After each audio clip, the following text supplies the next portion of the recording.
बिस्मिल्लाहिर्रहमानिर्रहीम। अस्सलाम वालेकुम नाज़रीन, मैं हूँ महरीन सब्तैन और देख रहे हैं आप मेरा यूट्यूब चैनल। सबसे पहले तो माज़रत चाहूँगी, गुज़िश्ता रोज़ जो वीडियो मैंने अपलोड की अस्कर 11 में पेश आने वाले वाक़ये के हवाले से, जहाँ पे 7वें फ्लोर से एक 17 साला लड़की ने छलांग मारकर खुदकुशी कर ली या फिर उसे कत्ल कर दिया गया। ये थोड़ी-सी स्टोरी के दरमियान ही जाकर ऑडियो जो है वो डिस्टर्ब हो गई थी और आप लोग पूरी कहानी जो है वो नहीं सुन सके थे। और इस स्टोरी के अंदर कुछ मज़ीद अपडेट्स जो है मुझे मिली है, तो उसको भी इसमें ऐड करके मैं पूरी स्टोरी आपके सामने बयान कर देती हूँ।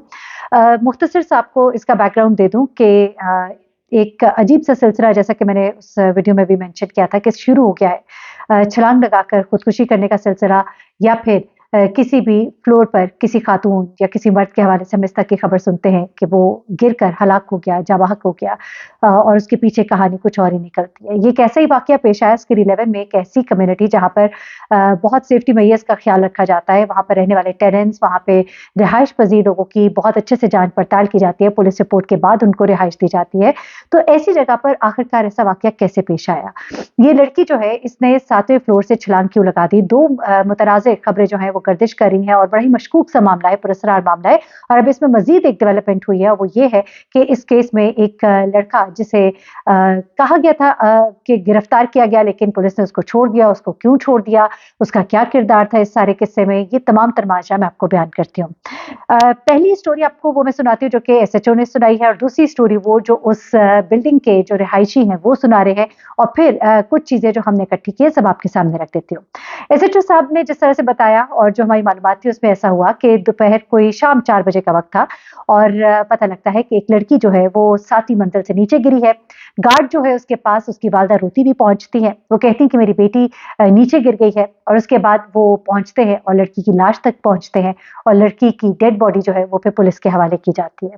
हैरत अंगेज़ तौर पर ये 5 नंबर बिल्डिंग थी अस्कर 11 में, और इस बिल्डिंग की जो बैक साइड है उसको दीवार टच करती है, जो कि फेज़ 9 की है। जी हाँ, इस बिल्डिंग की बैक साइड पर अस्कर 11 की हुदूद है, यानी बाउंड्री है, बाउंड्री वॉल है, और बाउंड्री वॉल के उस तरफ डीएचए फेज़ 9 है। हैरत अंगेज़ तौर पर लड़की की लाश जो है वो अस्कर 11 में नहीं गिरती, बल्कि डीएचए फेज़ 9 में गिरती है। अब मैं आपको बताती चलूँ कि जो बाउंड्री वॉल है और जो बिल्डिंग है, इसके दरमियान काफ़ी फासला है, और उसके बाद डीएचए फेज़ 9 शुरू होता है। काफ़ी फासले से मतलब ये है कि आप समझ लीजिए कम से कम 10 या 8 फुट का फासला है। अगर लड़की ने खुद छलांग लगाई है, तो उसको डायरेक्ट नीचे गिरना चाहिए। वो नीचे गिरती है और वो अस्करी की हुदूद के अंदर गिरती है, लेकिन उसकी डेड बॉडी जो है अस्करी 9 में पड़ी होती है, बिल्कुल ही दीवार के साथ। अब एसएचओ साहब ने जो कहानी सुनाई वो ये कहते हैं कि लड़की जो है ये 17 साल की लड़की है, और ये बच्ची पढ़ती थी और मैट्रिक की प्राइवेट तैयारी कर रही थी, और इसके एक टीचर है जो कि अब इसको आगे पढ़ा नहीं पा रही थी। किस्मत इसकी खराब थी, एक गरीब घराने से इसका ताल्लुक था। माँ-बाप जो है गुज़र-बसर के लिए और अपने ज़िंदगी के पहिये को आगे बढ़ाने के लिए लोगों के घर में काम कराने पर मजबूर थे। ये बच्ची जो है अपनी वालिदा के साथ काम कराने के लिए अस्कर 11 में आती थी, लेकिन इसका रुझान पढ़ाई की तरफ था, और ये नीचे एक ग्राउंड फ्लोर पे एक फ्लैट है, मैं फ्लैट का नंबर नहीं बताऊँगी, ये बच्ची वहाँ पे काम करती थी, और जो ऊपर का फ्लैट था 7th फ्लोर पर, वहाँ पर इसकी वालिदा काम करती थी। इस बच्ची के वालिद इसको लेने के लिए आते हैं, और ये बच्ची जो है ऊपर वाली बिल्डिंग में अपनी वालिदा को लेने के लिए जाती है। 15 से 20 मिनट के बाद ये इसकी वालिदा जो है वो उस घर से निकलती हैं। ये बच्ची अब ऊपर ही है, इसके वालिद नीचे होते हैं। ये बच्ची जो है ये तो नीचे नहीं आती, इसकी वालिदा नीचे आ जाती हैं, और वो कहती हैं कि मेरी बच्ची ने ऊपर से छलांग लगा दी है। बड़ी हैरत अंगेज़ बात थी कि माँ जो है उसने 15-20 मिनट बच्ची ऊपर है, वालिद नीचे इंतज़ार कर रहे हैं, और उसके बाद जो है बाहर वो रोती हुई जाती है और कहती है कि मेरी बच्ची ने छलांग लगाई, और उसके बाद उसकी बॉडी जो है वो हासिल होती है। अब एसएचओ साहब ये कहते हैं कि हमने जहाँ पे बच्ची काम करती थी उनसे भी बात की, ए फ्लैट में। वो ये कह रही थी कि बच्ची कुछ दिनों से बहुत परेशान थी, रोती रहती थी। अ, हम मैंने उससे कई दफ़ा पूछा, लेकिन उसने मुझे नहीं बताया। अब मैं आपको ये स्टोरी एसएचओ साहब की बता रही हूँ, जबकि बिल्डिंग के रिहायशी कुछ और बता रहे हैं, वो भी आपको कहानी सुनाऊँगी। अच्छा, अब ये कहते हैं कि वो टेनेंट ने, जो नीचे जो लोग रहते थे ग्राउंड फ्लोर पे, उन्होंने कहा कि बच्ची जो है वो रोती रहती थी, और उसकी वालिदा ने कहा कि चूँकि उसकी टीचर की शादी हो रही थी, वो उसको पढ़ा नहीं सक रही थी, और वो जो है अपनी पढ़ाई के मामले में बहुत सेंसिटिव थी, पढ़ना चाहती थी, और इस वजह से ये सब कुछ हुआ है।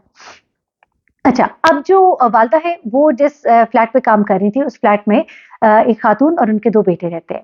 खातून और बेटा घर पे मौजूद नहीं थे, जबकि छोटा बेटा जिसकी उम्र 24-25 साल बताई जाती है, वो घर पे उस वक़्त मौजूद था। ये वालदा जो है किचन में काम कर रही थी बकौल उनके, और लड़का जो है वो कमरे में अपने सो रहा था, और चूँकि वो ऑनलाइन रात को काम करता है, तो इस वजह से वो दिन को सोता है। कहती हैं कि जब मैं जाने लगी अपनी बेटी के साथ, तो मैंने उसका दरवाज़ा खटखटाया और उससे कहा कि दरवाज़ा बंद कर ले, लेकिन वो फिर भी नहीं उठा, लेकिन हम निकल आए। वो कहती हैं कि मैं लिफ्ट की तरफ गई, और जब लिफ्ट बंद होने लगी तो मैंने पीछे मुड़ के देखा, मेरी बेटी नहीं थी, लेकिन मुझे एक ज़ोरदार आवाज़ आई, मैं डर गई। कहती है मैं फिर नीचे गई और मुझे ये शक हुआ कि जैसे मेरी बेटी गिर गई। अब ये बड़ी अजीब-सी एक स्टेटमेंट है जो मुझे थोड़ा यहाँ पे कन्फ्यूज़ कर रही है। अब एसएचओ साहब कहते हैं कि उसने आकर नीचे उनसे कहा कि मेरी बेटी कहीं गिर गई है, और उसके बाद वो रो रही होती है, और उसके बाद उसके वालिद भी साथ होते हैं, और उसके बाद जो है वो बॉडी मिलती है। अब एसएचओ साहब ने एक और कहानी भी सुनाई है।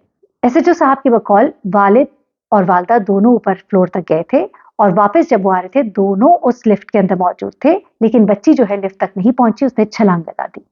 जबकि जो नीचे गार्ड मौजूद था, उससे जो हमारी बात हुई है, उनके मुताबिक लड़की की वालदा ऊपर से रोती हुई नीचे आई, उन्होंने कहा कि मेरी बच्ची गिर गई है। अब तीसरी बात जो है वो बड़ी ही हैरानकुन है, और वो ये है कि वालदा जो है 15 से 20 मिनट ऊपर थी। वालिद साहब शुरू में जो उनके बयानात थे उसके मुताबिक वो नीचे थे, लेकिन बाद के बयानात के मुताबिक वालिद साहब भी ऊपर थे। अब एसएचओ साहब ये कहते हैं कि क्योंकि हमें मालूम हुआ कि लड़के को गिरफ्तार किया गया है।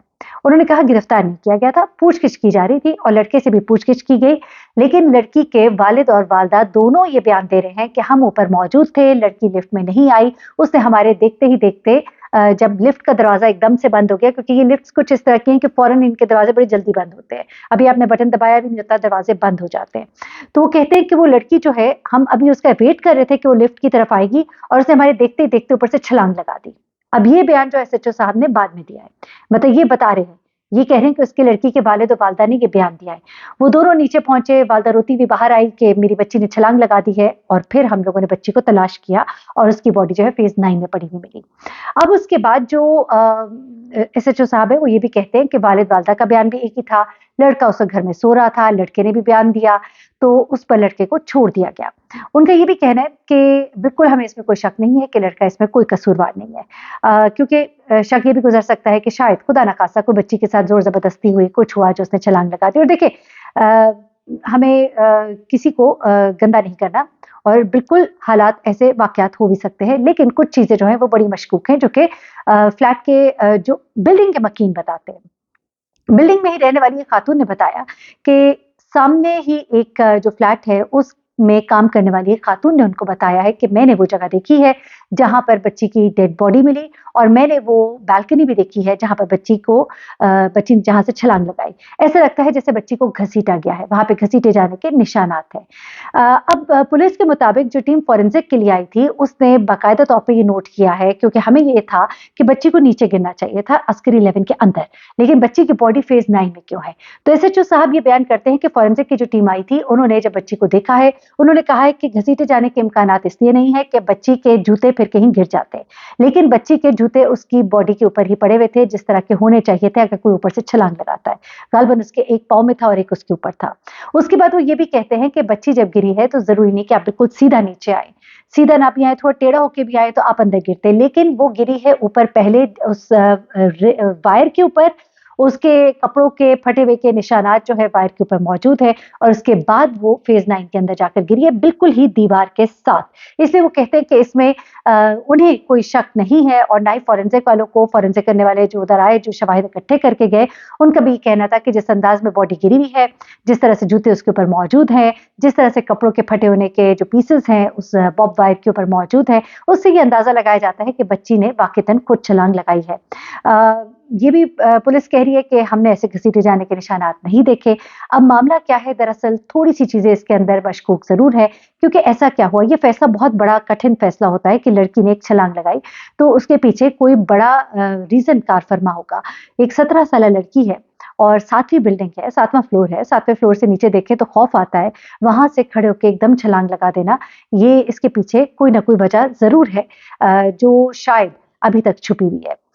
अगर तो ये मामला पढ़ाई का है, तालीम का है तो बड़ा दुःख होता है। अल्लाह ताला हमें तौफ़ीक दे कि हम अपने इर्द-गिर्द लोगों की इस तरह से मदद कर सकें, आपके घर जो काम करने आते हैं, उनकी आप मदद करें, उनका देखभाल करें। लेकिन हाँ, मैं आपको एक बात और ज़रूर बताती चलूँ कि इसी फ्लैट के मकीन जो हैं, वही खातून जिनके घर ये एक बच्ची काम करती थी, उनसे भी हमने कुछ बातचीत मालूम करवाई है, डायरेक्ट तो बात नहीं हुई, लेकिन हमें जो मालूमात मिली है, उनका ये कहना है कि बच्ची बिल्कुल ठीक-ठाक थी।